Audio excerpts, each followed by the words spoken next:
Podcast Show. The Pool Guy Podcast Show. The Pool Guy Podcast Show. Yeah!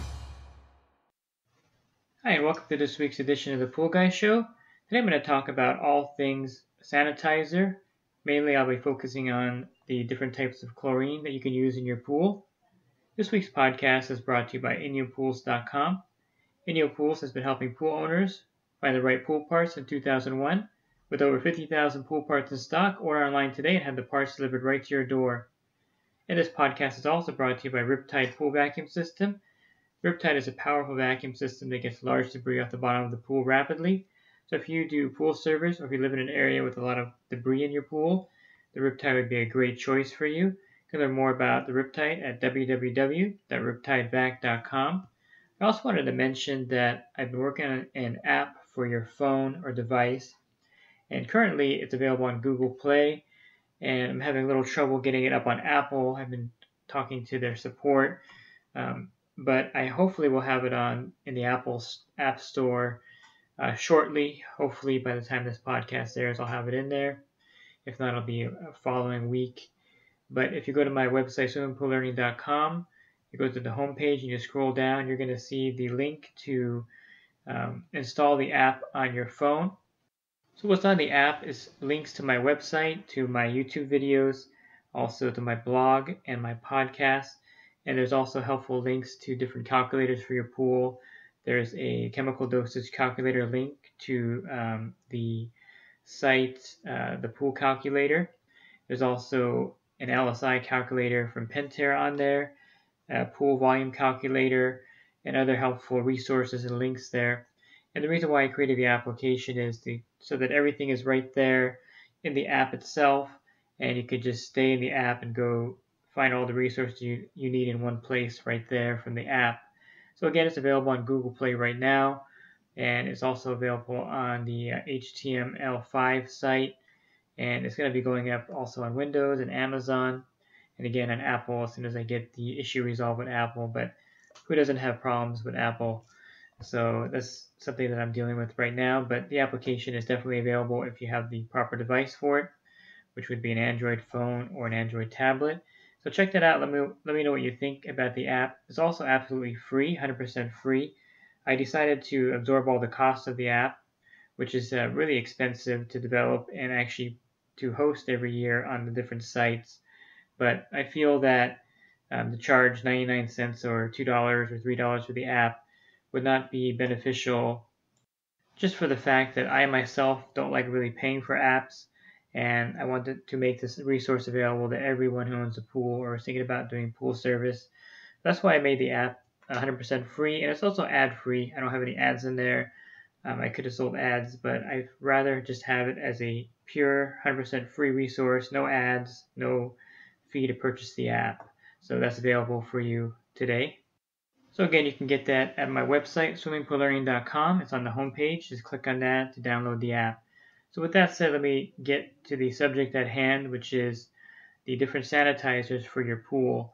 And I'm going to just go over the ones that I normally would use on my route and suggest the best ones for you. I'm not going to go into a lot of technical detail of what each sanitizer has and all that. You can look those up individually if you wanted to on the internet.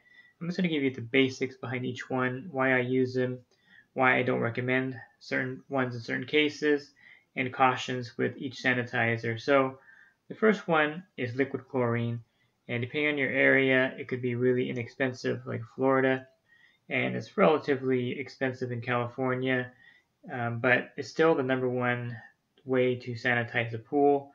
I like the fact that it's fast acting, that the percentage of the chlorine, in my area it's 12.5%, which is really strong. If you think about bleach, which is the same chemical, it has the same ingredients, but most household bleaches are about 6%. So you can see a gallon of liquid chlorine is much more powerful than a gallon of bleach. One caution when buying liquid chlorine at Home Depot and Walmart, the shelf life is not very long on the liquid chlorine, so if they have them laying around on the shelf for a long time, it may be weaker. And usually the liquid chlorine at those locations are about 10%. of active chlorine per volume. So definitely caution on that. I would get the chlorine from a reputable pool store. Leslie's Pools now carries liquid chlorine. Mom and pop stores, Pinch a Penny, they should all carry liquid chlorine in their locations, and I definitely would recommend going to a physical pool store versus a hardware or department store to get the liquid chlorine. So there's a few things about the chlorine. The shelf life is short, which I mentioned. So if you're doing service, you want to rotate your stock, of course. That way you're using the fresh stuff first, and you're not having chlorine get really old on you.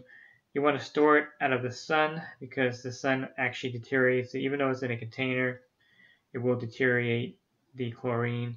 It even has some leakage through the lid on top. That's how much it deteriorates. So it does weaken really rapidly. I would say the shelf life is definitely less than a year at best. If you've ever been to a customer, I've been to customers when I take over the account and they have some of their chlorine back there from Home Depot, and I'll pour it in the pool. It's just like pouring water in at that point. There's no chlorine left. I can even touch it with my hand and it won't be slimy.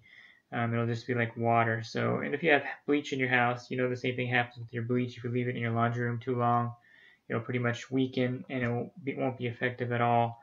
So that's one caution with using bleach or liquid chlorine. The shelf life is shorter, so you want to make sure that you have fresh stock when you're using that in a pool. I'll move on to Cal Hypo. This is very popular now in Florida. A lot of guys I know are using Cal Hypo in pools. I guess the biggest caution I would have with the Cal Hypo is that it has a high pH, somewhere close to 12. And I guess I'll go back to liquid chlorine. The pH in liquid chlorine is a little high.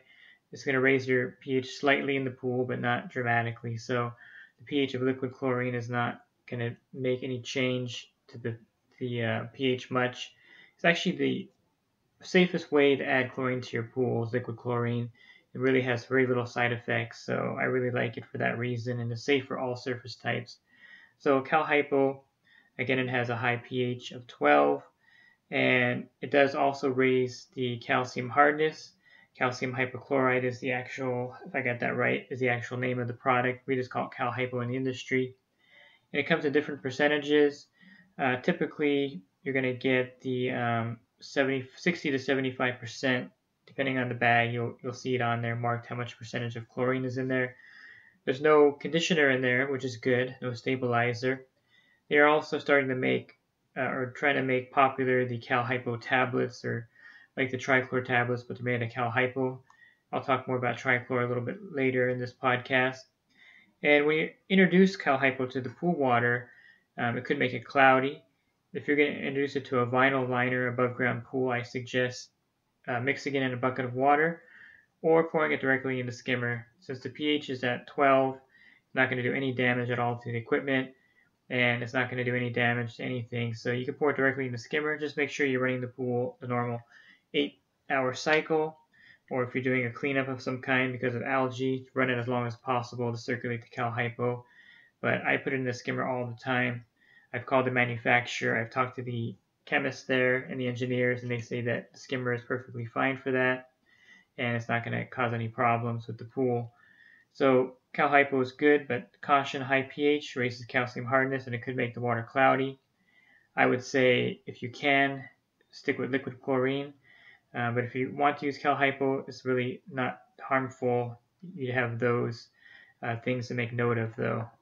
I'll touch on dichlor next. Dichlor is actually one of my favorites, except for one major drawback, and that is about half of it is cyanuric acid or conditioner. So, if you have dichlor at 56%, which is the most common granular dichlor, it is about half of that is cyanuric acid. So if you add 1 pound to a pool, you're adding half a pound of cyanuric acid to the pool, which will raise the cyanuric acid level in the pool, which typically is not good over time, depending on the usage, splash out, and water loss in the pool. I do like dichlor because it's pH neutral, so it's not going to move the pH one way or the other. It's convenient because it's granular, and it's safe for all surface types. You can sprinkle it in any surface type. It dissolves very rapidly in the pool, and I like it, but it has a long shelf life too. It has at least a 3-year shelf life, and it's good except for the fact that it has conditioner in it. But it's a really good sanitizer if you wanted to use dichlor. I like the fact you can buy a 50-pound bucket of it, keep it in your truck, and use that. It doesn't take a lot of dichlor to raise the chlorine level up either, so usually it comes in a small little measuring cup, and a little bit goes a long way. So it's actually a really good way to stretch out your chemical budget if you're doing this as a living service. So dichlor is actually a good choice. A lot of guys use it, and I do like it. Um, One thing you want to make note of is when I mentioned dichlor, they also sell a dichlor shock, and it's usually a low quality, low end shock, really inexpensive. And the problem with the dichlor shock is it will make the water very cloudy. So there's a difference between dichlor granular and the dichlor shock that you would buy at the pool store or the hardware store. And I definitely would not recommend a dichlor shock. If you're going to buy dichlor as a pool owner, definitely get the granular one. It comes in a bucket usually, or a plastic container, and not a bag. So stay away from the dichlor shock. It's definitely not nearly as good as a product as the dichlor granular. Okay, next I'm going to talk about trichlor. And trichlor comes in 3 different forms that you can use if you do pool service. There's the trichlor tablets. Trichlor is trichlorocyanuric acid. So by me just saying the name, you know that there's cyanuric acid in there. Basically, rule of thumb, 1 3-inch tablet, about half of that is cyanuric acid. So if you get a 50-pound bucket of trichlor tablets for your pool, 25 pounds of that is cyanuric acid, which is quite a bit. So if you use the whole bucket in one season, you will raise your cyanuric acid level quite high because you're putting 25 pounds of cyanuric acid in your pool during that season. So I guess one of the benefits of trichlor tablets is you don't need to add cyanuric acid at the beginning of the season because your pool will have high cyanuric acid. The drawback, of course, if your pool gets cyanuric acid levels over 150 parts per million, strange things start to happen with the water. You're going to have algae growing with high chlorine levels. The chlorine kill rate is slowed down. We used to call that in the industry chlorine lock, but really the chlorine is not locked up with the cyanuric acid. What it does is slows down how it bonds and unbonds with the cyanuric acid molecule. So if there's a lot of cyanuric acid in the water, the chlorine will bond and unbond slower with the cyanuric acid versus if the cyanuric acid level is at the ideal level, which is 30 to 50 parts per million, the chlorine molecule and the cyanuric acid molecule will unbond and bond rapidly, which makes the chlorine much more effective. So the cyanuric acid, of course, is important in your pool to protect it from the sun UV rays burning off the chlorine rapidly. I guess I should have noted that the liquid chlorine doesn't have cyanuric acid in it, so it's just purely a liquid chlorine, and if you don't have cyanuric acid in the pool, it'll burn off pretty quickly. For instance, if you pour a gallon of liquid chlorine in a pool, there's no cyanuric acid at all in the pool, and it's sunny out, it's warm, your typical day in Texas or California, the chlorine will last about 1 or 2 hours in the pool and then burn off. So keep that in mind with liquid chlorine. But back to the trichlor, yeah, the drawback is the cyanuric acid in the tablet itself. So if you're going to use tablets in a pool, I highly suggest using a limited amount. You probably don't want to go through the whole 50-pound bucket in one season. There would be a lot of cyanuric acid in the pool. So you could do a couple things to reduce the amount of trichlor that you use in the pool. You could use a mineral treatment like the Pool RX or the Remington Solar. These are great ways to reduce the amount of chlorine you're going to use in your pool during the season. They actually enhance the chlorine. The Pool RX will eliminate the microalgae in the pool, making the chlorine more effective, meaning you'll use less chlorine, which means you use less tablets during the season. So I run almost all my tablet pools with the Pool RX in there. The Remington Solar is also an ionizer, so it'll actually kill the algae in the pool, so that'll allow you to use less chlorine too. You can go with either of those two to reduce the chlorine. You can go with the more expensive route, getting an ozone system put in, or a UV system, which has gotten a lot lower. I'll be doing some UV systems. I'll be talking more about UV systems before the next season starts. but those are also effective ways of extending or reducing the amount of chlorine you're going to use week to week, which means you can use tablets in the pool without overloading it with cyanuric acid. You can also do a combination of tablets and liquid chlorine. This is very effective also. I do this on my route. I'll use one tablet in the floater. I'll also use liquid chlorine during the week to keep the chlorine level up, and that way I'm not putting in too many tablets and not raising the cyanuric acid level too high. So the tablets, again, they also have a low pH of about 2 or 3, the trichlor. So when you're using tablets in the pool, you're not going to be adding a lot of acid, muriatic acid, because the pH will tend to be lower. One caution with the tablets, if you're going to use it in a vinyl pool or fiberglass pool, most of the time you'll void your warranty when you use trichlor tablets in there. In a vinyl pool and fiberglass pool, the danger is that the pH is going to get even lower because there's no acid demand for that surface. Basically, it's a piece of plastic. So the acid demand's lower, and with the tablets in there, the pH is going to be dropping. So if you're using tablets in a vinyl fiberglass pool, keep an eye on the pH. It doesn't get too low. If it gets too low, it can be very corrosive. Of course, if you're swimming in a pool with low pH, you're going to have the itchy skin and the burning eyes, which a lot of people associate with chlorine when it's actually the pH being too low causing that problem, but that's for another podcast. There's two other forms of trichlor. There's the Trichlor Shock, and for the service industry, usually it's the Super Shock Quick. It comes in a red bag. They also sell a blue lower percentage version, but the red bag I think is 67% trichlor, active chlorine. So it's pretty powerful stuff. I carry these on my truck just because they're light, and if I need to drop one in at a stop, I have it on hand. I can drop it in. So it kind of supplements the liquid chlorine on my truck. But it's a good way to shock a pool because it doesn't add calcium to the water.